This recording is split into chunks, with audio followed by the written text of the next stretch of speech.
Kids, the Teenage Mutant Ninja Turtles have a new and totally awesome snack. What is it? New Teenage Mutant Ninja Turtles cheese and pizza corn snacks from Bluebird. They're cool. They're audacious. We now present Turtlecast, a six-part podcast delving into the history of the Teenage Mutant Ninja Turtles.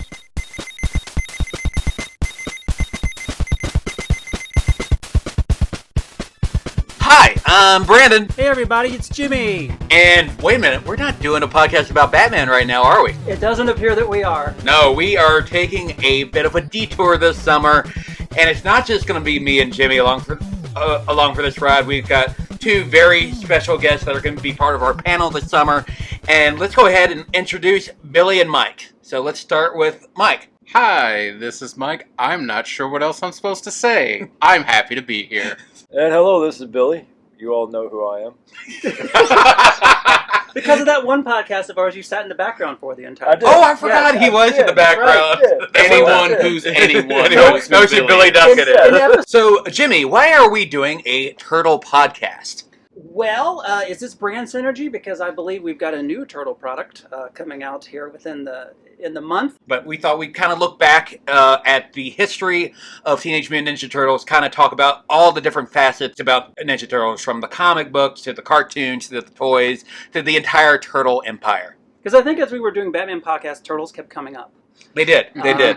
And Batman would come on at 5, and like Ninja Turtles came on like sometimes before, right around in there. So like the references kept flying, and we love Turtles. So why not get together with some guys, friends, and talk about Toidles? And Toidles. one thing that really brought up the idea was also me and Mike going to the gym, and we were just kind of talking about doing podcasts at one point, and me and him had gotten really into the Turtle comics at the beginning of the year, and you actually brought up doing a Turtle podcast first. I think all of us kind of Turtles just never really went away. Yeah, lifelong fans. Yeah. Right, it comes and goes in waves and whatnot. And I had actually just around the time watched the documentary Turtle Power. Yeah, that is on Paramount Plus. It's a fantastic documentary if you never watched it. And it just sort of got things going. I started thinking more about reading the comics finally. And after that, I went back and read close to 200 Teenage Mutant Ninja Turtles comics. It's a lot of Turtles. Since January. And it's been a fun ride. And that, along with me and Jimmy keep bringing up the Turtles on the podcast, it was just like, it was synergy, and there's something we had to do. And of course, we had to get Billy Duckett because everybody knows who he is on here as well. Obviously. So it's just kind of combining all the worlds right now. What are your earliest memories of Teenage Mutant Ninja Turtles? Do you remember getting into the Turtle franchise? Because honestly, I don't. Like, I was so young when it got big that my earliest memories, I was already a Turtle fan. So I'm going to start with the oldest here. We'll start with Jimmy, who got to see the Turtles become a huge hit, like, firsthand. I remember specifically, because I remember the commercials. I'm old enough to remember the early Fox commercials that said Turtles is coming to Fox 41. It was a big deal. Shortly after the figures dropped, it was a whole thing. I remember it aired on like a Monday, and I remember like our friend David Pinley called David Estes and was like, "Did you see that? Did you see it?" That's how big it was. Turtles was like the last gasp of my childhood. I was 8, almost 9 by the time it collapsed. Into the 90s. At least that first iteration. I was in high school, and it peaked so early as a brand. So I had the experience of almost enjoying the second half of its run in almost an ironic way. By the time the third movie came out and there was Star Trek Turtles and Caveman Turtles, I was like, oh boy. Most of these things remain some of the things I love most about the property, even though a lot of people hold some of that cheesy stuff against the property. But we'll talk about that as we go along. I just love that it's something that started as kind of satire. Yeah, and it was. I mean, that was actually the original intent of the comic book, was a satire. And I think some people don't forget that. They do. Especially, I think the cartoon kind of makes people forget that. The fact that the foot is far more well known than the hand, and the foot is the parody. That says a lot. It does say a whole lot. Yes, and I really like that about it. It always has this ring of. It was never like an A property, but I always thought of it as an A property. if you ask someone what their favorite comic book thing is, they're probably not going to say Turtles. Yeah, They're going to say Batman or something else that is more of an A property. But to me, that's what I love about it. I love that it's a B or C property because that speaks more to me than whatever the main guys are. And that's kind of what I love the most about the brand. Billy, what are your earliest memories of Teenage Mutant Ninja Turtles, and do you remember getting into them? Did you watch it when it first came on? Yes. Like the first 5? Yes. Okay. Yes, I did watch the first 5 when they first came on. The first time it came on or the second time? First time. Okay. First time. Because it was weird because the show premiered. It was a miniseries, right? A miniseries, 5 episodes, yes. and then it went away. Then it went away. It went away for a year. Went away for a whole year. Yes. Yeah. But the figures were out. Which, when you think about it, that's weird. It was very weird. 5 episodes, Yes. it goes away a year, comes back, the 5 episodes again, and then Correct. a whole season. Kind of weird. So you did watch those? I did watch those because it was right around the time of when I was getting out of He-Man. And then He-Man led me into Ninja Turtles. Yeah, nice.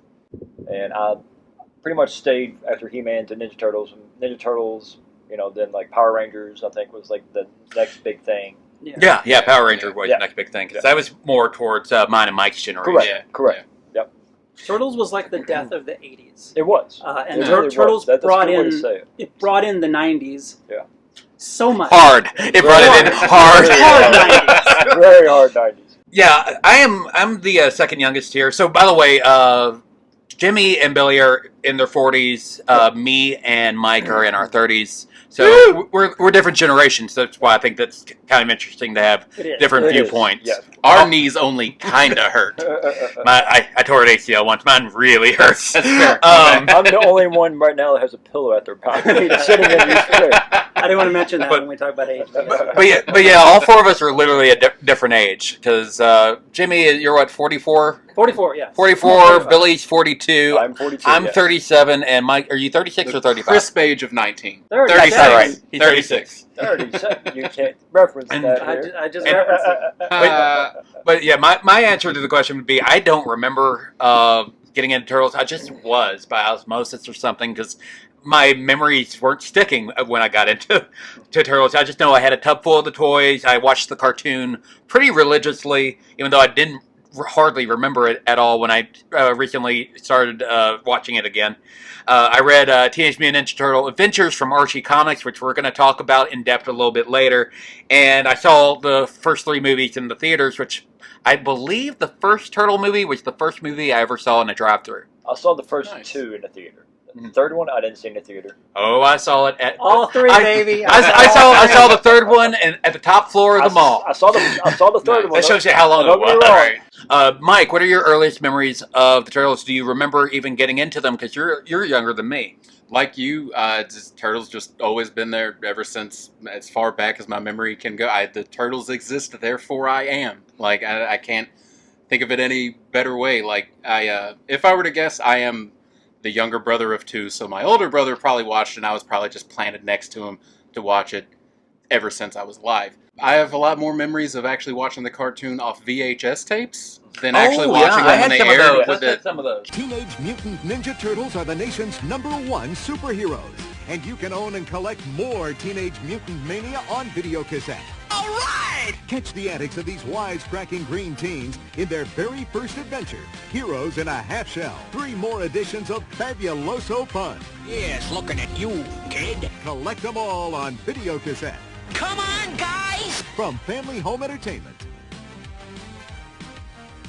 But as far as the movies, I loved them whenever I watched them. But unlike any of you all, I wasn't fortunate enough to see any of the films in the theater. The 2007 You're probably too young, movie, right? I believe is the only Turtles movie I've been fortunate enough to see in theaters. I didn't Which see in the newer ones. I've still not even seen that one. I'm going to soon for the show. And we will talk in depth about that in later episodes. Yeah. But So did you guys ever have obviously we're still we're lifelong fans, but did you guys have a falling out with the Turtle franchise at any point? If so, what made you fall out and what brought you back? Say age, but what I mean by age is that it got to the point where the Turtles were just getting ridiculous on what they were releasing. It just went too far. For me, the third movie and a lot of the cartoons were just not really my bag anymore. I got really into X-Men on Fox, and I got it really into Power Rangers too. Oh, it was an amazing show.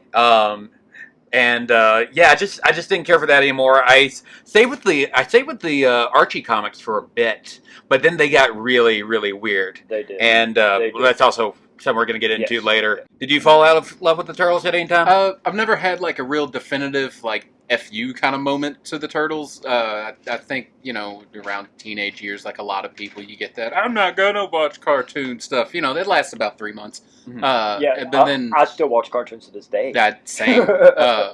No, I've never had like a real definitive I'm not going to watch Turtles moment. Even the quote unquote Michael Bay movies didn't do anything to disenfranchise me. I mean, they were they're still fun.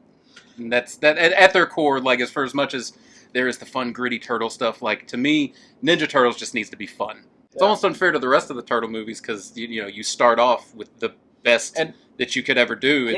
Everything else And can the only cheapest. come up. The Right. cheapest. The movie was made for a nickel. It really and it's was. still the best It's one still they've the made. best. So good. And what's also good about that movie The cast. is Sam Rockwell. Yeah. it really takes Yeah, Sam Rockwell. Yeah. that movie takes the best aspects from the comic and the cartoon. Yes. Because they actually combine it. They do. That's a really good point. That's a very big thing, in my opinion. Like Mike says, he thinks Turtles should be fun, and I agree. Yeah. But I need a mixture of the dark and the fun. Yeah. right. Like I said, later we'll talk about Last Ronin. That's not really fun at all. It's No, dark, it's but it's very really dark. good. It's very true. dark. Some of the dark stuff's really good. I personally, and we'll talk about that IDW series a little bit later today, that I feel perfectly combines fun and dark. And that's, I like kind of a happy medium. Speaking of villains, who is everybody's favorite villain? If your favorite villain is Shredder, give me another one as well, because Shredder's, I feel like, kind of a layup.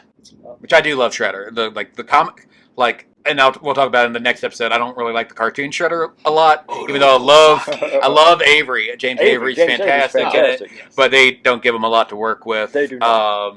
My favorite villain outside of Shredder would probably be Leatherhead myself. Nice. Who would you pick, Mike? I'm just to say it so it's said. It is Shredder, but I do have a backup for the answer. Baxter Stockman. And what's that? I think there's a lot that goes on with that character. Everything that he does pre-mutation, and I know the mutation's only more of an animated series thing. Yeah, the Fly he's referring right. to. The Fly design was one that always stuck out to me as a kid, whether it was the cartoon or Turtles in Time. The first level boss is Baxter Stockman. And so I just think that design... Turtles. it's always stood out to me, but... Big Apple, 3 a.m. That's right. Well, see, now that was... Okay, anyway. But yeah, and then and reading the comics and getting into the 2012 series when that came out, they did a lot more with Baxter Stockman pre-mutation. Right. And just, I like the character and a character who... by no means could handle the Turtles in a one-on-one actual fight in a physical altercation, but he's so smart and he has all these inventions and everything, and he becomes an actual real threat to them. I think that's interesting, and that sets him apart from everybody else that's just there to fight the Turtles and eventually, get their asses kicked. Yes, and that's one of the reasons why I don't like the cartoon version, because the comic version and even the movie version, it's just Baxter Stockman's a badass, and they make him kind of a joke in the cartoons. I feel That is true. Jimmy, who's your favorite villain outside of Shredder? Well, I grew up in the 80s, and in the 80s, villains were bumbling fools. Skeletor is a bumbling fool. Billy Whatsamore, they're all bumbles. They're all bumblers. Cobra Commando, Yes. bumbling fool. Oh, yeah. Cobra Shredder Commando. is a bumbling fool, but Now, Serpentor. not Serpentor. Serpentor was awesome. No, Destro could handle shit. But to me, it's about character dynamics, and Shredder and Krang together. Oh, okay. Just have a I'll nice. accept that. They're almost like a couple.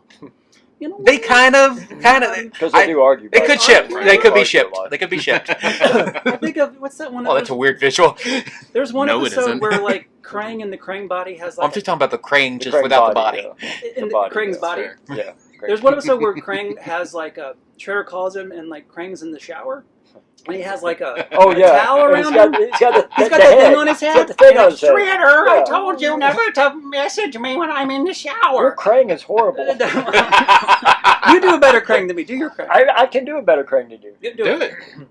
Shredder, There you go. That's actually pretty good. Wasn't bad. That's really You should. good. where is my body? Where's my loofah sponge shredder? Saki. I like when he calls him Saki. Saki, yeah. What about you, Big? I'm sad that you said the Shredder and Krang. You can use that too. It's But Shredder, not the Shredder and Krang, just Krang. yeah. I There we always go. like Okay, Krang. Oh, he's great too. that's Yeah. the Yeah. perfect I answer. always like That's a Krang. great answer. Yeah, even with the cartoon with him in the body and all that. Which Eastman and Laird hate, by the way. I'll say it is They- wildly different from the comics. It's way different from the comics. So- Because it's a race in the comics, yes, right? It's a race in the comics, Uh, and there's not even a Krang in the comics Ultrons originally. or whatever. The Those are- Ultrons, yeah, it's like yeah. ULTROMS, I Yeah. believe. Yeah. The Ultrons. Yeah. Also known as the Krangs. Sometimes Wait. they do just call them the Krangs. Yeah. Yeah. So, Mike, who is your favorite mutant that's not a Ninja Turtle in the series? I mean, I'd hate to recycle an answer. Well, you can say the Fly instead of Baxter. Okay, well there we go. The Fly. Admittedly, for like you were talking in the I mean, series, it is, they have different voices in the upcoming movies, so it's totally it's fair. Yeah, there's Yeah. two different Ice voices, Cube. isn't it? But yeah, still Stockman. Still for all those reasons that I listed for liking the character so much. I just think the character design really, for some reason, caught my eye and was a lot different. Even though, yeah, you're right. It's definitely treated like a bit more of a joke in the original animated series than in other iterations. And he looks nothing like him. Oh no, like his Baxter hair color Stockman changed is a- everything. Is a very intelligent African American man. Right. Yeah. Yes. and Originally written as a Yeah, intelligent created the American Mousers. man, Yes. yeah, They were. yeah, and the Mousers. Yes. I forgot they showed up in the cartoon. I They thought that did. was fun. Early Like on, episode too. 3, I Early think. on, episode yeah, 3, Yeah, it's very part of the early- original 5. Very early on, yes. Billy, who's your favorite mutant that's not a Ninja Turtle? Come back to me on that. I'm Jimmy. still Are thinking. you looking around the room? no, Just look for the action figure. Inspiration No. over here. I'm trying to think of one. Jimmy, who's your favorite mutant that's not a Ninja Turtle? I like the ones that are fun to imitate. That's what Krang is fun to imitate. Leatherhead is fun, Yeah. fun to imitate. Baxter is fun to imitate. I said it. What was another one? I had another one. There's another one that was. I mean, Bebop and right in my Rocksteady brain. got some pretty Yeah, great they all voices. have good Yes, voices to imitate. But I had another one I wanted to say. All right, Billy, back to you so I can think about what mine was.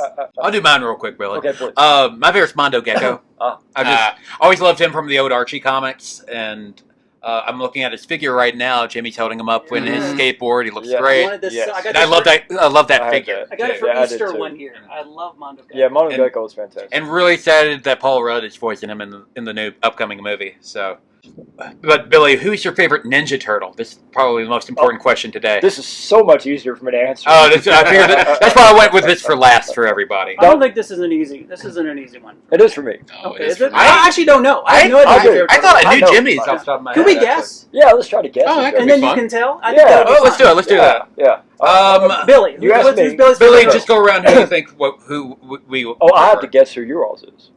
Well, let's start with you. Yeah, that's what I'm saying. I'm Okay. on the spot. Oh, so we're good. Okay, you that's all a good guess idea. So who the three of I- us. Correct. That's what I thought you were going to do. I think Billy is going to say Raphael. I'm going to say Donatello for Billy. I want to say Leo just to round out and everybody gets an answer, but I'm thinking Raphael. Brandon, you're correct. Donatello. I Nice. should have gone with my gut. Yes, you should have. Jimmy, who's yours? I think yours is Donatello as well.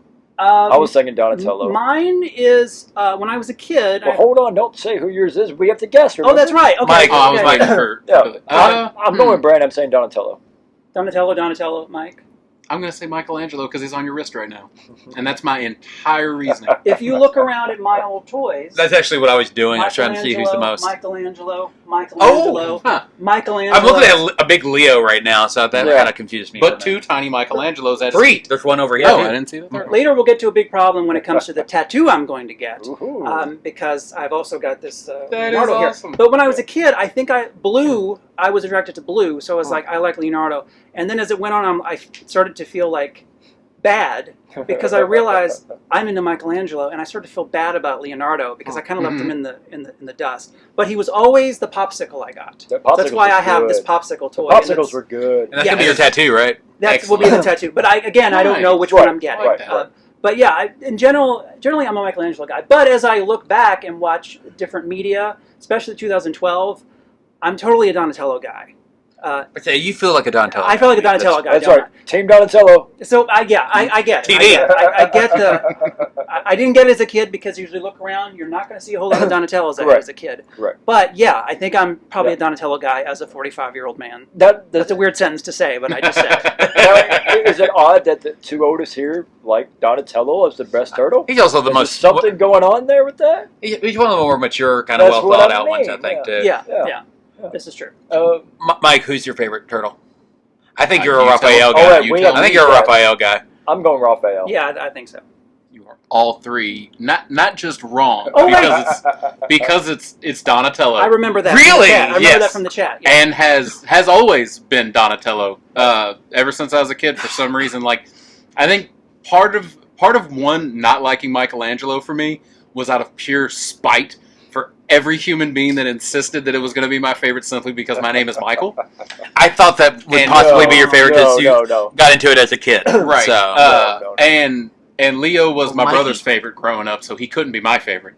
But Donnie always was like my favorite in the video games, which is a big part of my love for Ninja Turtles growing up. Yes. And also, the reason I said you all are super wrong is because not only is Raph not my favorite, he is my least favorite of the bunch. Really? And I'm sure we Wow. will get into that Wow. multiple times because that is a hill I have been dying on for 36 years. Which version of Raphael do you not like the most? Because like Ooh. the cartoon version's Yeah. way different. It's a whole lot different. Like he's just a Whole lot smart ass on the different, cartoon. He Yeah. really is. But in like all the other media, he's a bit Honestly, of a prick and kind of emotional, if but we very He's like very badass at the emotional. same time. if we can be very specific, the second movie, Raphael.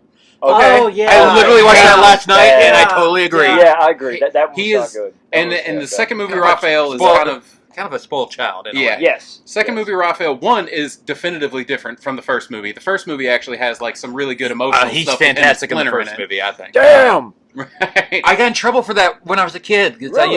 I used to mimic movies a lot because Right. I knew Little Mermaid like the back of my hand. I would perform it for 75 minutes in the tub every freaking Wow. day. In the tub. But I had the toys. But Turtles was another gotta be movie I would water. mimic. And one time I was mimicking that and I didn't know any Right. better. And I yelled, "Damn!" But yeah, movie Raphael and the second one is okay. I get that. that is kind of always my argument for why I don't like Raph, and I think it's because a lot of versions of Raph, because it happens in multiple episodes of every single one of the cartoons. His anger and his temper, one, while not being very ninja-like. Two, it's the source of almost all their conflict. They're constantly having to undo his problems, constantly It's like having that to in the fix current things. comics too. To be honest, See, and I Really? can't stand that because one, I personally feel like that's kind of lazy writing because it happens so much.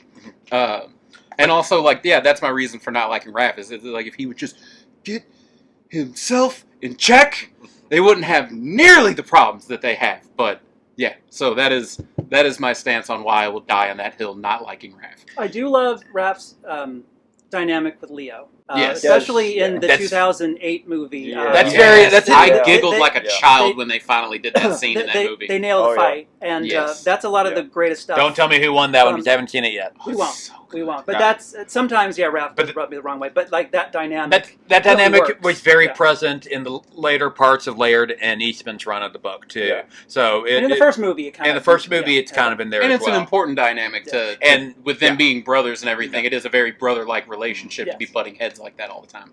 All right, which turtle do you think is my favorite? Leonardo. I'm gonna say Leonardo too.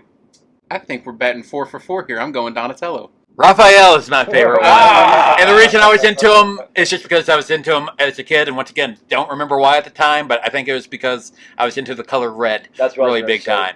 Yeah. That's what Have I was anything to about do say. with him being the token badass of the group? I think that really got me like more into him as I got older and stuff like that. But originally, I liked him just because he had the red thing on there. You would which I have been thought was very cool. confused had you started off with the comics. Yeah. Oh, yeah. Yeah, you And were. we are about to jump into that. That's a good segue, Mike. Thank Good, you. good. So, once again, welcome to the first installment of our 6-part podcast, where 4 middle-aged Mutant Ninja Turtle fans are going to analyze different aspects of the TMNT franchise. Can you write that down so we can name the podcast Yeah. as that? That is great. Fanboys in a That is half great. show.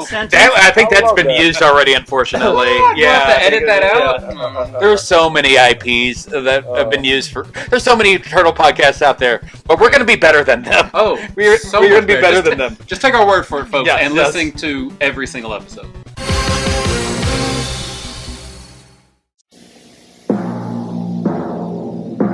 There are places where imagination is an outlaw, where freedom is feared, where cookie boredom rules. And there are those who fight back. Combat cookie boredom. Get new Teenage Mutant Ninja Turtles cookies in 4 great flavors from delicious brand cookies. Do it before it's too late. Today our topic is the origins of Teenage Mutant Ninja Turtles. We're going to talk about how TMNT came to be and its history in the comic books in general. So you can't tell the story of Teenage Mutant Ninja Turtles without talking about their creators, Peter Laird and Kevin Eastman. Do you know much about Laird and Eastman, Jimmy? Yes, I know that one of them was in a bus and found a magazine called Scat. Yep. Scat, and yes. I think it was Eastman. Eastman was in a bus and found it and was like, "Oh, this guy Peter Laird, I like his drawings." So they got together, and one night they just were goofing around and drew some turtles as ninjas, because turtles can't be ninjas, they're slow. And here we are a lot of years later talking about it still. We are. Bus-kicking turtle. I know one was cooking lobsters. Ooh, I think Eastman, that was what he was doing at the time. He was like a lobster chef. Yeah, Eastman grew up in Maine, so that would make total sense. Makes sense, yeah. And he moved to the city where Laird was because of a girl. He met a girl who was like a waitress or something. They met in Dover, New Hampshire, actually. Eastman kind of sought him out in the local underground newspaper things as he wanted to publish some of his work, and they just kind of hit it off really, really well. Laird grew up in Massachusetts, and one thing that's very important to know about the story of Eastman and Laird is that Laird is actually 8 years older than Eastman. So you had they were both of different generations, which at the beginning that was perfect for the creation, right. But it ended up being, I feel like, part of their downfall later on. But also how they came back together many, many years later. And I think both of them having like a distinct love for Jack Kirby was a big part of their relationship. Yes. They are huge Kirby fans. I actually have it right here. Jack Kirby was their idol. He really was. Yep. And this was kind of a love letter to that, but as well as a bunch of other things as well. But yeah, Kirby was the guy that they really, really bonded over. Yep. And yeah, they're in a brainstorm session. Eastman sketched a turtle wearing a mask and had the nunchucks. Yes. The nunchucks, I think that's what is actually like the correct term. Nunchaku? Yeah, nunchaku. That is correct, yes. And they were actually affixed to his wrist as opposed to in his hand. They were. That's a good point. Interesting drawing. They were, yes. Yeah, Laird was, so Eastman came up with kind of that drawing. Laird's the one that came up with the idea of a team of 4 of them with like 4 very different, distinct weapons. And they decided they wanted to make a comic book, but they had to get money for it. They didn't have the money to create it on their own, so they actually paid for it with their tax refunds and as well as a loan from Kevin Eastman's uncle. I wonder if he ever saw I wonder if the uncle ever saw like a chunk of any of the. They just paid him back in merchandise. They probably. I hope they at least paid him back the loan. You know. I would think they probably did. But they could pay me back in merchandise. Yeah. Right. I mean, but then you would just have nothing but duplicates, Jimmy, because you already have all the merchandise. You can never have enough turtle stuff. There's so much stuff. There's a whole lot of turtle stuff. Yeah, with that money, they created Mirage Studios. That was what they called their company for up until I believe 2018 is when it kind of went down. The original books were oversized. They were also in black and white. Yes. The guys only expected to do 1 issue of this book. Yeah, right. It was that's why it has the first issue has so much in it. Yeah, we'll talk about that issue in a minute in depth. But yeah, it was. They only expected to do 1, so they only printed 3,275 copies. So I went online to look about how much this comic is worth. You see on eBay and stuff, you can find 3rd prints and 2nd prints. And this is pretty easily. This is how much they're going for. A 3rd print, that's a 3rd printing of a book. It's worth $600. Dang. A 2nd print is worth $3,500. That's a big leap. And then after some searching, I finally found a 1st print. Because once again, there's only 3,275 copies.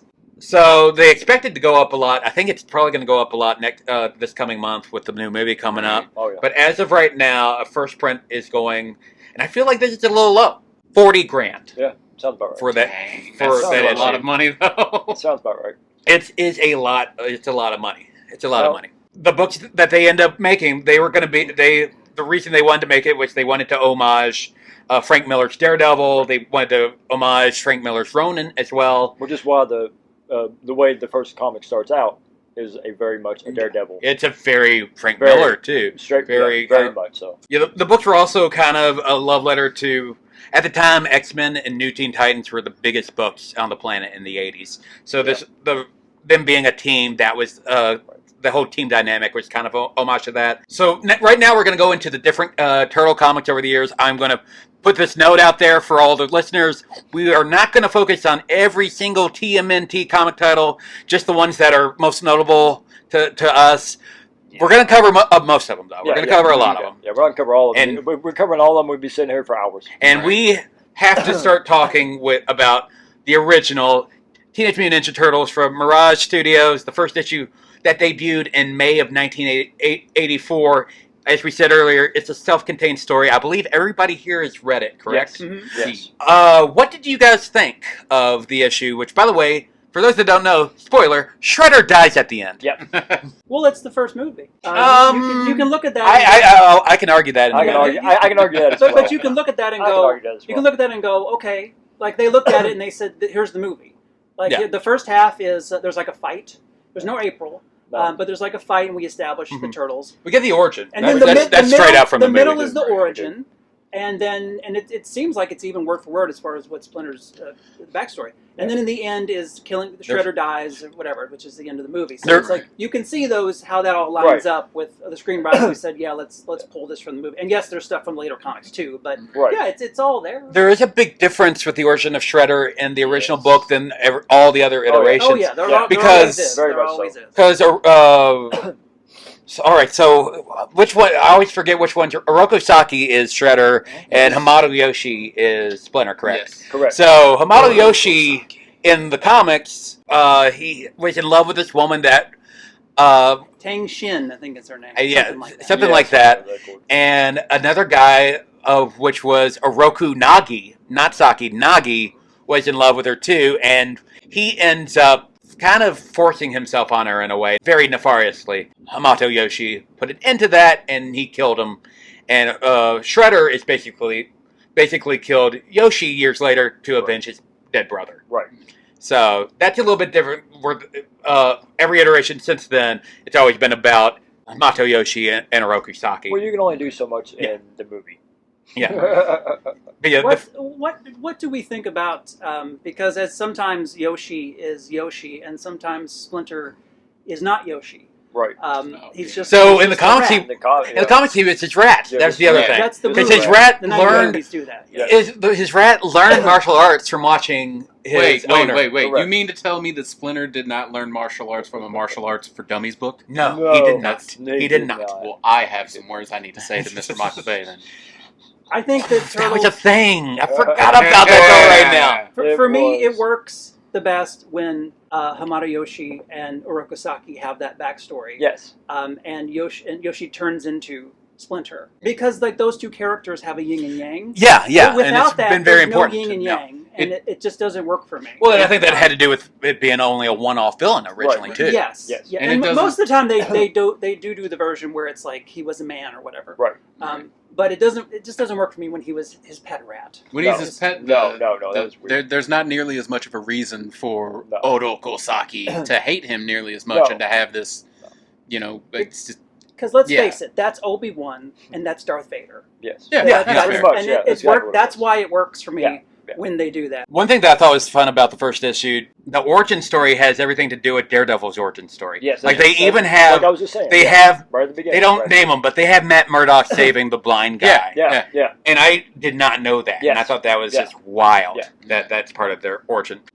So obviously, most people can't afford the $40,000 to get the first print. So we've all read the reprints. I was going to suggest some trades if you want to look at the original 7 issues, because that's kind of the original Teenage Mutant Ninja Turtles story. But yeah, the first issue, I think it still holds up pretty well.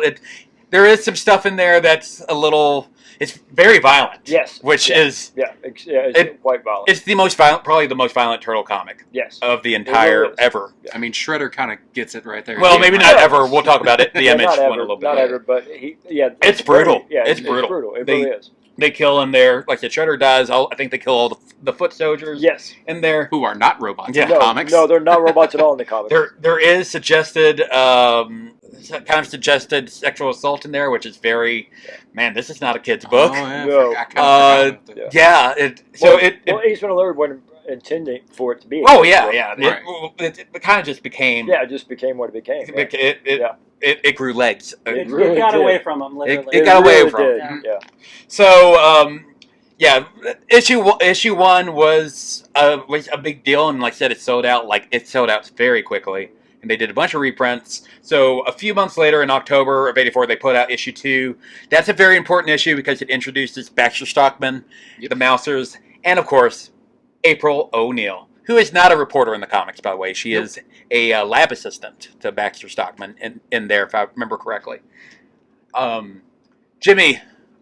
Sorry, there's Space Invaders trailer on television. Oh, that's wild.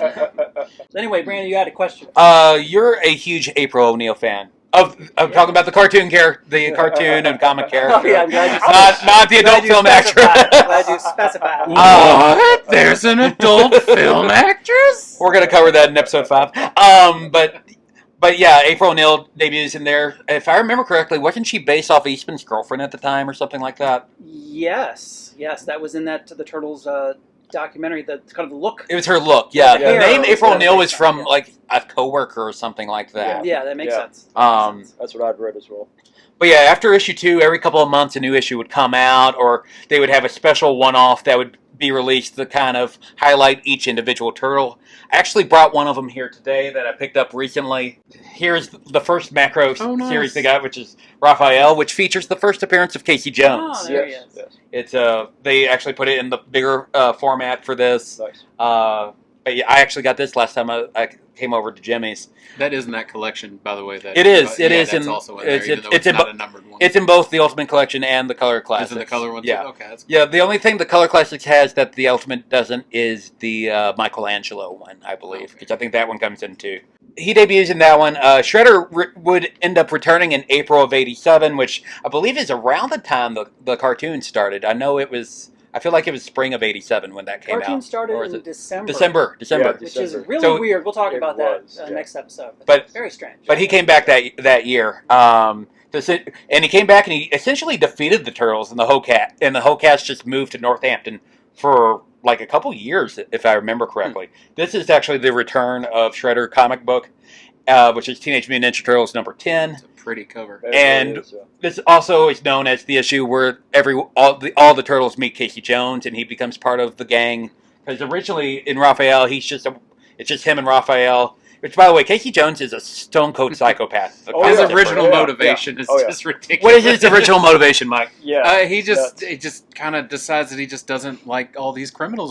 There's no like he's like bored. There's no like deep seated. Oh, this thing happened to my parents, and I must seek justice. There's nothing like that. But he's just kind of a maniac who doesn't like other maniacs, but he loves sports, so he throws that golf club full of his favorite toys and just kind of goes to work. But he's got a very Raphael mindset, which is why they probably what makes that comic so great. Seeing them meet each other, and then they actually butt heads. They're not. Oh yeah, the two of them have a good dynamic. And they still do as the time goes on here and there. Probably because they are so much alike at times. Correct.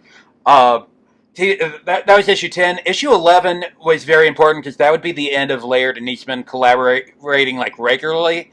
They would come back after that, but at this point they were starting to kind of like butt heads because of a lot of creative differences. I think this is where your age difference kind of came into play, and the licensing was like literally, as y'all said, it was exploding around this time. So I think that also made things a little bit uneasy. For a little bit, they would trade off on who would do the book. Like the odd issues, Laird would pencil. The even issues, Eastman would pencil and write.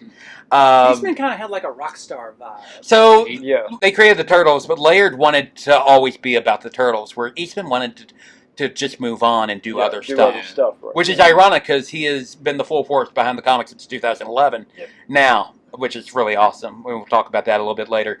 But at the time, he just was like, okay, this is cool, but I want to create the next thing. Right. Which is admirable. It's fine. That's just a different personality type. Right. You want to do something else, Yeah. And, but yeah, they would trade off on who would do the book, and then they would start to utilize the growing staff at Mirage Studios to kind of fill in for them.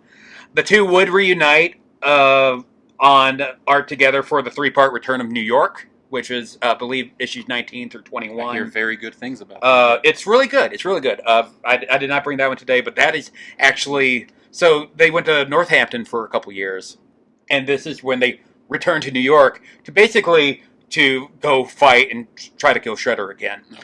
And this actually brings out the very first ever fight between Leonardo and Raphael. And Leonardo wins. Because Leonardo was always kind of, in the original, he was the leader. And Raphael was kind of the more emotional guy. Back then, you didn't really see a lot of personality from Donatello and Michelangelo. That came more later. I feel like the cartoons probably helped that a little bit. Probably. Along. It did. But yeah, they would end up killing Shredder, and that would pretty much end like all the plot lines that was kind of dangling since issue 1. So that was, even though Volume 1 continues from there, that's really kind of what a lot of people see as the end of Volume 1. And they end up bringing Shredder back. Not in Volume 1, actually. Not in Volume 1, but for a later stint. For a later stint, they end up bringing it back somehow. Yeah. That way they cover more of the plot holes that were actually there. Yeah. So the story ended in spring of 1989. The two left the book after a return to New York to focus on the licensing, the merchandise, and just the growing business of everything going on with the TV and the upcoming movie. There was a lot to juggle. There was a lot. There was so much. They didn't have time to do the books. And the books would come out, like, usually comics come out like once a month, and they were just coming out like maybe 3 times a year. These are creative guys. They don't want to be sitting in a room and talking about, in boardrooms and Ninja stuff. Turtle Crunch-a-bungas, and they want to be doing the. They want to actually be doing. They want to be creating the stuff. Right. So they don't want to try to push merchandise out there. Like, that's exactly what it became. To hell with the merchandise thing. We're trying to get what's up here on the paper. I mean, especially if Eastman was already, to that point where he didn't really want felt like to he kind of had anymore. like 1 foot out the door in a way. Right. Yeah. So I could imagine he probably wasn't very happy sitting in boardrooms with people from Playmates and stuff like that. No. So from then on, there was like no continuity in the comics. They would all be kind of like one-offs and just like random stories. You didn't have like big villains pop up, and they would be done by Mirage's like all their artists, which include, you mentioned Steve Levine earlier. It included Michael Dooney, Eric Talbot, Steve Murphy, and most notably Jim Lawson, who's probably the most known artist of TMNT that was not named Eastman or Laird. He did it for many, many years. Eastman and Laird did return for one last full comic. They came back for the 50th issue of the series, which kicked off the 13-part City at War storyline, which a lot of people really like that one. I think it's a little too long, personally, but it is pretty well done. They only do the art together on the first issue, but they write the other 12 parts. Jim Lawson does the art on the other 12 parts. And that story basically is the big Kairi story, where she comes in and... Karai, yeah. Which is... in the comics, I think it was the granddaughter of Shredder, maybe, or something like that. Some iterations it's daughter, some iterations it's granddaughter. Yeah. Well, in the later cartoons, it's daughter. Mm-hmm. Yeah. And I think the current comics it's daughter as well. Technically. Sometimes it is. Mm-hmm. But when City of War ended in August of '93, so did the original volume of the Mirage series. That would be the last time that Laird and Eastman would work together for over 25 years. There was a volume 2 of the Mirage Studios, but I don't think anything really important came about that. So we're going to talk about the other important Ninja Turtle comic of that time, which was Teenage Mutant Ninja Turtles Adventures. Right here, I'm holding a copy of the first issue, which is the first time that the Turtles are in a comic with different colored masks. Yep. First time you see Bebop, Rocksteady, and Krang in a comic as well. Yep. These were published by Archie Comics. They were done by Ron Brown and Steve Murphy. They went a full 72 issues, and it began as an adaptation an adaptation of the actual like cartoon series. Right, yes. I had some of those. Yeah. Yes, I had some as well. But over time, shit got wild. Yes, it did. Mm-hmm. So here are some things that happened in the Archie comics that I wanted to see. It started, like you said, it started out good. They fine. cover the miniseries Yeah. from season 1, and they cover like half of season 2. Right. Then when they go their own way, these things happened. Yeah. Before we get into this, I would just like to point out that I have not read a single panel of any of this, so I am very excited to hear what The some art of was these really more- good, by the art way. was good. It was cartoon. It was very cartoony. cartoony. Yeah. The art was good. So imagine cartoony artwork, a kid's book, if you will. Yes. And these things happening in the books. All right. There is a story called the Mutanimals Massacre, where they get gunned down, and their souls go to hell. Yes. And guess what? They don't get saved. They stay in hell. They stay in hell. Yeah, I remember that one. I remember that. I read that as like an 8-year-old. Yeah, I remember that one. I read that one when my grandmother was playing bingo. Mutants belong in hell. You sound like a evangelical nut right there. X-Men villain. Brian Cox. There you go. Anyway, another one. This one's kind of tame. Compared to that, yeah. This one's kind of tame. They were abducted by aliens, but not like Triceratons. Like we're talking little gray men. Oh, okay. Like first Visitors, if you will. episode of South Park. I was saying aliens. visitors, if you will. Yeah. There's a character that is very hated in the turtle community, probably as much as Venus. And that character is Cuddly the Cowlick. What? Cuddly the Cowlick is a... Am I going to get in trouble if I Google search that so I can get a visual real quick? Jesus. You might end up on a There website. might be some weird deviant art about that. I'm okay with There that. probably is. So, Cuddly the Cowlick is a huge giant cowhead. Just a cowhead, not Just the the body. A floating, levitating cowhead that transports people. And by the way, one of the comics I read the other day, they brought it into the current continuity of the comics. Oh, so he's back. Yeah, he just has like a cameo. Okay. Because they need a ride in space, and here's Cuddly the Cowlick. Oh, that's a good way to work in. Yeah. Cuddly the convenient cowlick. He's a floating, talking cowhead, and he there's like a picture online where he's like licking a Ninja Turtle at one time, which is just Hot. just Is something. that the deviant art Jimmy was mentioning earlier? And by the way, his head's like as big as our bodies. Different podcast. That's utterly ridiculous. I hate that it took me a second to get why you said that. Utterly. This next one's kind of tame, but it was before its time. The Turtles battled global warming in like the mid-90s. Like they did it before Al Gore thought it was cool. So that's pretty cool. So now we know where Al Gore got it from. But here are the two weirdest. Did it first. Here are the two weirdest things. Even weirder than Cuddly the Cowlick for me. It's a pretty high bar. The first one, Splinter got to witness Hiroshima's bombing. Oh, Jesus. I thought you were going to say JFK assassination. But that's This is a lot more dead people. Is there like a panel of Splinter from like just really far away watching it or something? That's what I'm curious How, about. how do you witness Hiroshima and not be a part of it? Yeah. I don't know how to explain that one, guys. He's a rat. That one was new to me. I didn't know about that one. He's a rat, not a cockroach. Right. Of all these things, that's the only thing I didn't know about. But that's weird. I didn't But know about that one either. here's the worst one. Oh. It's my favorite one. Is Hitler in this? Spoiler, Jimmy. Edit that out. I'm just guessing. Edit that out. Usually when you lead up to something, it's going to be Yeah. Hitler.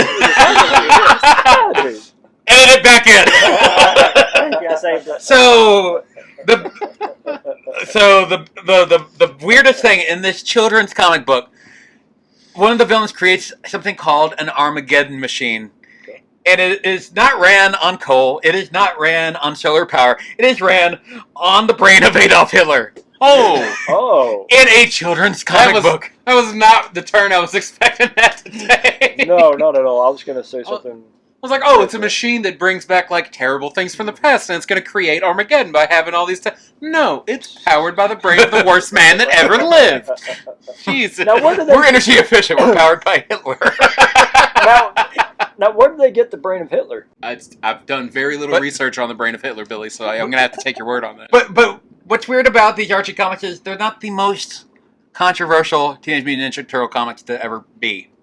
Oh no! Oh no! That would be Volume 3 of Teenage Mutant Ninja Turtles. It was super controversial. Here's a list of the controversial things from that book. All right, please. More extreme displays of violence. This is the most violent comic book. And by the way, I'm going to show you some pictures of it right now. I found that in this book that Jimmy has. Leonardo lost his hand. What's similar to that, though, is Donatello gets disfigured to the point where he has to become a cyborg.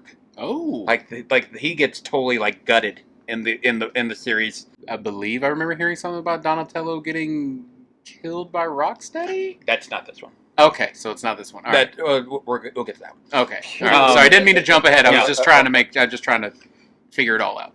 Raphael's face gets scarred in this, but here are the two biggest twists of all. Does it have to do with Hitler's brain? No. If only. Bigger twist than that? First off, Splinter becomes a bat. Oh. Okay.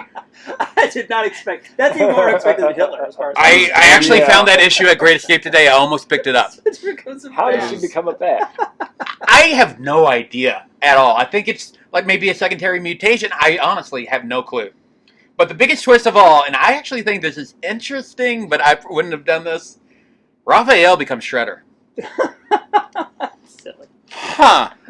I'm going to be honest with you. I'm already interested in reading that because I want to know how we get to that. And his mask is Casey Jones's mask, apparently. Oh, look at that. I don't know if he gets killed or something. So is that supposed to be Shredder Raphael? Yeah, that's okay. Shredder Raphael. I didn't know if he went like full armor and everything. So that would have been a cool image. That's what I was kind of expecting, but I literally just saw this when I got here. I was like, okay, that's what he looked like. So I couldn't really see it at Great Escape. When he becomes Shredder, does he just sort of like take on the name? Does he actually become a villain? He becomes the mantle of Shredder. Okay, is he fighting the Turtles at all in this? Or I have no idea. Okay, so the series was it's really hated by Laird at the time. I'm sure. And fans really didn't like it either. So it actually got canceled mid-series, and they brought it back many years in 2018 and let the creators kind of finish up their story, which I think is pretty cool. Yeah. They do have 2 trades out. The first 12 issues are in one, second 12 are in the other one. It's just one of those. I was just like, I don't know if I really want to commit to reading those. They pick right back up where they stopped at? Yeah. Well, that's good at least. Laird hated it so much. Him and Jim Lawson came back for Volume 4. Nothing really of note happened in there, except the Turtles were in their 30s, which I find weird considering it's called Teenage Mutant Ninja Turtles. Middle-aged Ninja Turtles, middle-aged. And April and Casey are married in that volume. But nice. I know nothing about that book. You don't really see anything I about it. honestly thought that they should have gotten married at one point. I mean, I know that's not the only time that they're they get together most. But that's the only time they're actually like married. Right. I believe. I mean, at the in Last Ronin, they're not married. They're not married. Yeah, because they're living together. Well, if they're living in sin, Michael. If the Turtles are in their 30s, or just say that they are 30, just as a number. April and Casey in their 40s. That would be 15 years later than the original. Yeah, I think they mainly just did this to make people forget about Volume 3. And right. Then, like I said, there's not really much online about it. It didn't last long at all. It was essentially a failure. Because at that time, the brand was kind of dying, which going to lead to what I'm going to talk about, the rights acquisition at this point. Mm-hmm. Laird and Mirage Studios bought out Eastman's ownership stake in June of 2000. And 9 years later, in 2009, it took a while. It took over 5 years to kind of get this deal made. In 2009, Laird sold the rights to Viacom, which is, of course, now Paramount Global, and he got $60 million from it. Eastman didn't really get anything, which also... They hadn't seen each other since... They didn't see each other much before then, but that was kind of one of the nails in the coffin. Yeah. I could see both sides of that situation, in all honesty, though. Like, for as much as, like, it would have been the good thing to do to kind of, like, break off Eastman a little bit of extra money, knowing that he's one of, if nothing else, one of the 2 reasons that it exists. Yeah, correct. Contracts is contracts, brother, and you gave away your stuff. I mean, he showed his ownership. And I even understand and he's good now with, I think. Right, like I said, he's been... We're going to talk about IDW here in a minute, and he's been involved with that since day one. Yeah. Right, but like everybody feels bad for the 5th Beatle, but he's not owned anything. Yeah. That's right. Pete Best, ladies and gentlemen. Pete Best. Yeah. But Paramount ended up handing the rights to Nickelodeon, which they own. They handed it to their department, and the plan was to release new cartoons and comics. We'll be talking about the cartoons next time. That's the 2012 cartoon that you really like. But the comics are the IDW comics, which are going. It started in 2011, and it's still going today. This is the longest running Teenage Mutant Ninja Turtle comic ever because it's been I think I got a new issue this past Wednesday, and it was 141. Oh, I wow. love the artwork with the IDW stuff. That They they rotate. the They have a bunch of different Oh, do artists. they? Oh, Yeah. IDW brought in Kevin Eastman from day one to co-plot and help with the page layout. He also provides covers for pretty much every single issue, like a variant cover, and he occasionally will provide some interior art here and there. The first 100 issues of the series were written by him and mainly Tom Waltz. Tom Waltz is a very important name in modern day Teenage Mutant Ninja Turtles because he really made the comic what it is, and he's also the guy who did most of the writing for Last Ronin. Last Ronin was an idea of Laird and Eastman, and he just kind of fine-tuned it, which we'll talk about that very, very shortly. In my opinion, the book showcases the best ideas from pretty much every turtle-related thing ever. You have stuff from the original Mirage run. You have stuff from the cartoon. You have stuff from the Archie comics. You have stuff from the movies. And you even have some stuff from the next Mutation, which is just blows my freaking mind. It's a very PG-13 book. It's not super violent, but it is not super kiddie at the same time. One reason why I really love it because it really combines the dark and the fun that, like you mentioned earlier, that you love about your Ninja Turtles. Highlights from the book: Donatello does die at one point, but Bebop and Rocksteady cracks him with a sledgehammer. Cracks his shell and kills him. Shell, The comics also feature the death of Splinter in issue 100, and he's still dead to this day. Also, in the IDW series, a big thing, and this is something that you've read on, Mike, we have a fifth Ninja Turtle now. Yes, Jenica. Jenica has the yellow headband, and she has kind of like a Wolverine, like, arguably the most dangerous weapon of the crew now. Yeah, I would say so. And she's in the books for a while as a human. I did not know that. She was in like 50 issues as a human. She has a very different road to becoming a Teenage Mutant Ninja Turtle than the other four. Yeah. How does she? She's originally one of Shredder's like main shonens or something like that, like top ninja. Okay. And when Splinter kills Shredder, spoilers, he gets control of the foot.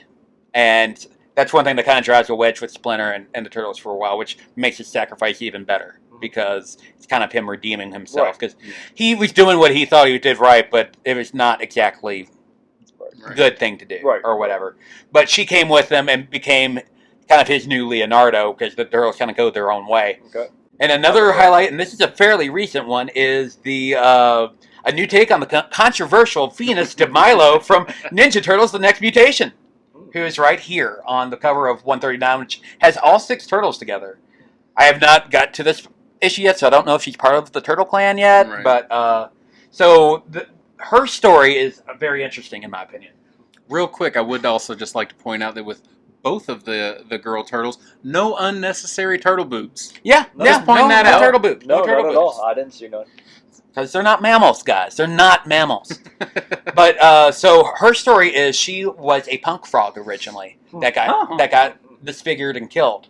The punk frogs in the IDW comics are more like they sound. They're kind of an English punk looking. Like they have the jackets, they have the hairdos, but they just happen to be frogs. The Union jacket? Oh, not that one. Not that one. Just straight up leather.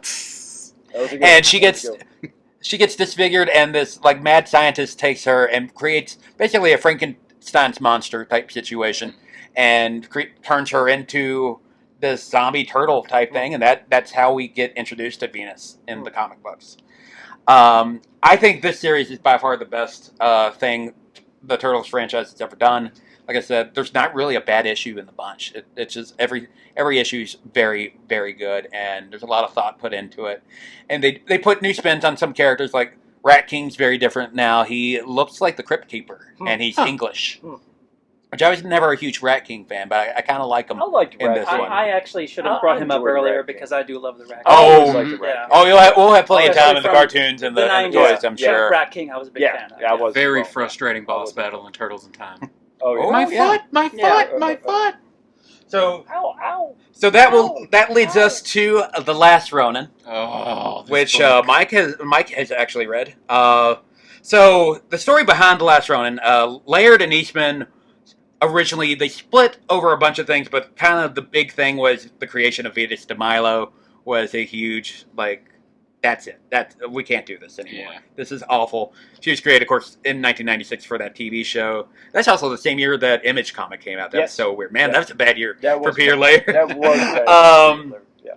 And also, Laird making $60 million, Eastman not getting a cut in 2009. That probably didn't help things. I think that had something either. to do with it. Yeah. That was, like I said, I think that was the nail in the coffin there. Yeah. But in 2017, the two reunited for The Toys That Made Us on Netflix, which I watched Great with episode. Jimmy, and it Very took a lot of persuasion for the producers to get Eastman on the plane. Like they had to literally escort him to the plane because he kept trying to get out of going to see Laird because he had hated him so much. There had been a convention years earlier, which neither one of them knew they were going to be there, and it was a very awkward kind of interaction, and they hadn't talked to each other since. It was almost like a rat trap. Yeah, and that's what I think it was originally. And who even knows what Eastman's thinking? As I know he's for The Toys That Made Us. You got to think he's the one who didn't stay in the industry, quote unquote. I guess he's not the one who made all the money off of it and whatnot.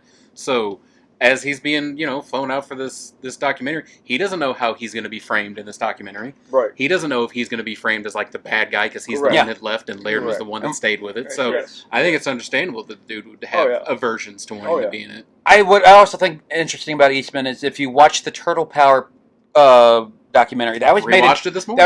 That was made in 2014. He feels like a totally different person in The Toys That Made Us. Just 3 years later, because I thought he kind of came off kind of arrogant in Turtle Power. He comes off young. I think is almost a good way to and he comes off way older. And a lot more mature in Toys That Made Us. Yeah, that meeting on Toys That Made Us sparked a renewed friendship, which led to the co-creators teaming up for the first time in over 2 decades for The Last Ronin.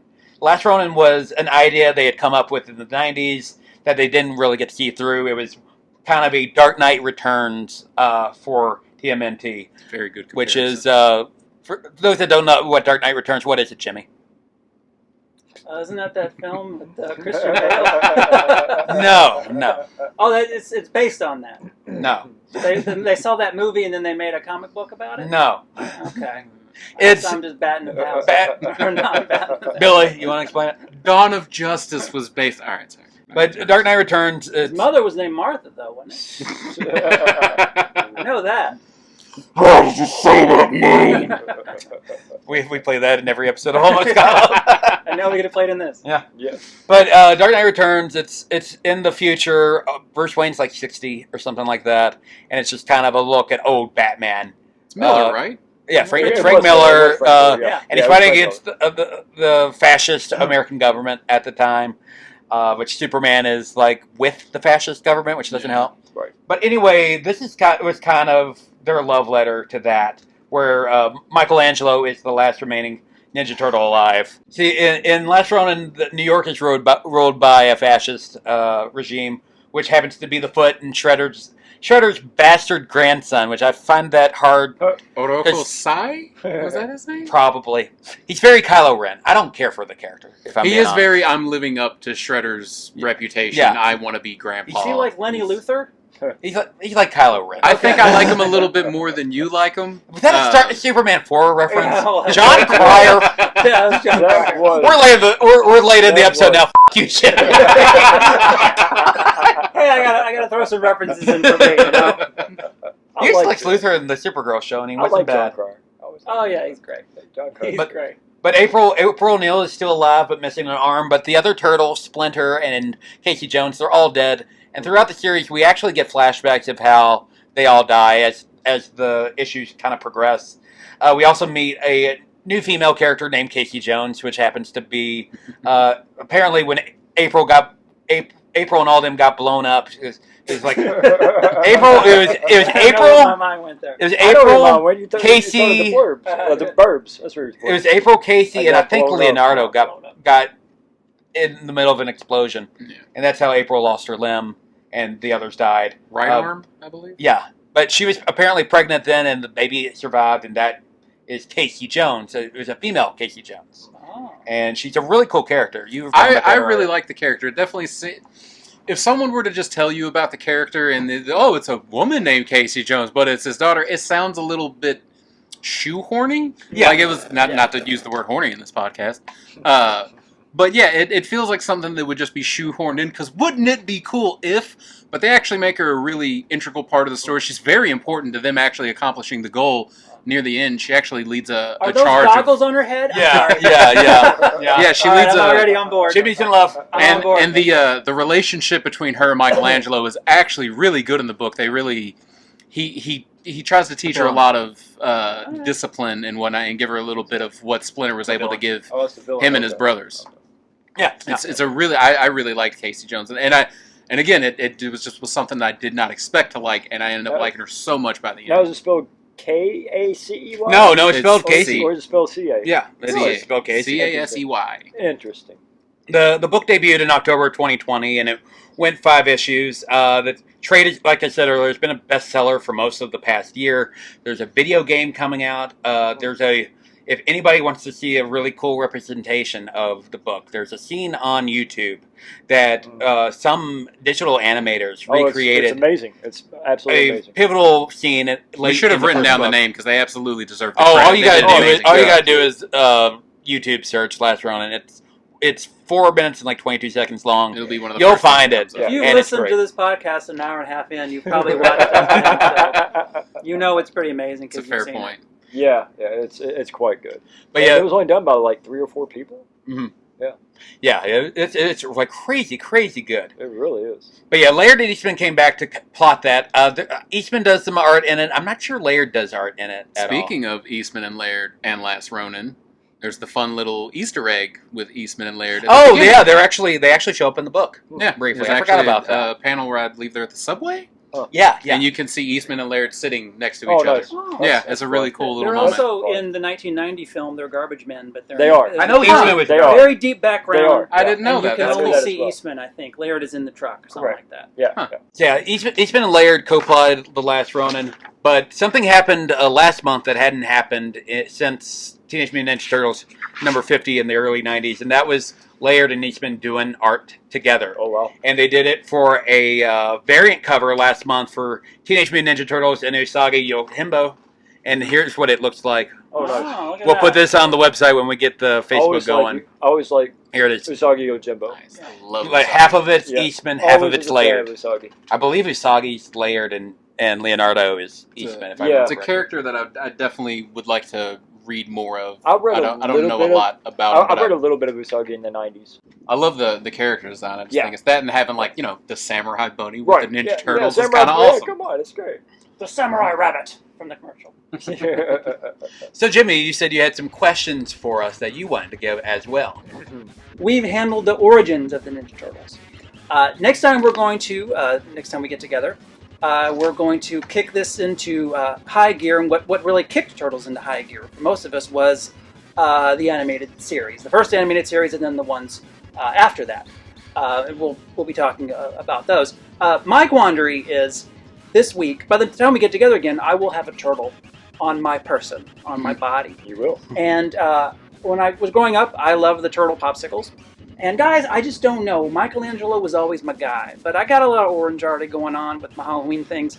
And I'm like, do I get Leonardo or do I get Michelangelo? Because Michelangelo's my boy. And people are going to see this and they're going to be like, I guess your favorite turtle is Leonardo. And do I lie to them? Because he's not really. It's Michelangelo. So I don't know what to do. And I'm going to pose this to you all. And of course, next time we'll find out what I did. But what do you guys think? Do You I get Donatello. Do I stick? Oh, is that what you just? Yeah. Go left turn. Just left turn. Go straight Donatello. I think it's got to be Leo. I think or you should Mike. go Leo, because when I think of those, I think of the Leo one. Because I bought this years Yeah. ago, and they had all Which four. is Leo, by but the way. I bought Leo. Can't see Right. it. And I think I'm going back to when I was a little kid, and I was like, he wears blue, so I want a blue popsicle. I also think blue would probably look cool on skin. And I think it Yeah. would. I think it would Right. too. Hey, here's a question: if you all got a Turtles thing on you, what would you get? We know what I would get. What would you get, Billy? If you I had had a Turtles always thing? talked about if I were to get tattoos, I would get one half sleeve of cartoon villains, Nice. and then the other half sleeve of cartoon heroes. Ah, So I would have the Turtles on one arm with like Casey Jones and whatnot. Then over here I'd have Shredder and Krang. Bank? I actually have plans on getting a turtle tattoo. It's actually the cover of one of the IDW one of the IDW issues that Brandon was talking about earlier, the one that has Jenica on the cover. And I've had a lot of other ideas, because I thought it would be cool to almost have it look like each one of their bandanas was wrapped around my arm. And just, so that way all four of them represented. Oh, that's fun. I love that cover so much, and it's all of them standing back to back, and you can see all their weapons, and they're all clearly there. But that art style is so cool. So I actually plan on like the back of my left arm having all 5 of them stand there. Nice. Very nice. That would be cool. Yeah. I think I would go with page 1 of Teenage Mutant Ninja Turtles #2 from the 80s, because it's a very iconic image that they put on a lot of their books for years, which is that one, Raphael kind of jumping into action. Yeah. And would you have the word bubble there? Kiss your butt goodbye. I would think about it. Without the word bubble, I don't think it's as fun. It says butt, which I think is even fun. Yeah, it says It's butt. more fun. Get it on your butt. Very exciting. Jimmy, how should we end our very first episode of Turtlecast? I have always liked Cowabunga. Everybody? Is that 3, is that a 2, Splinter reference? Cowabunga! It's pretty lame, but we're going to go with it. You'll sound good in the end.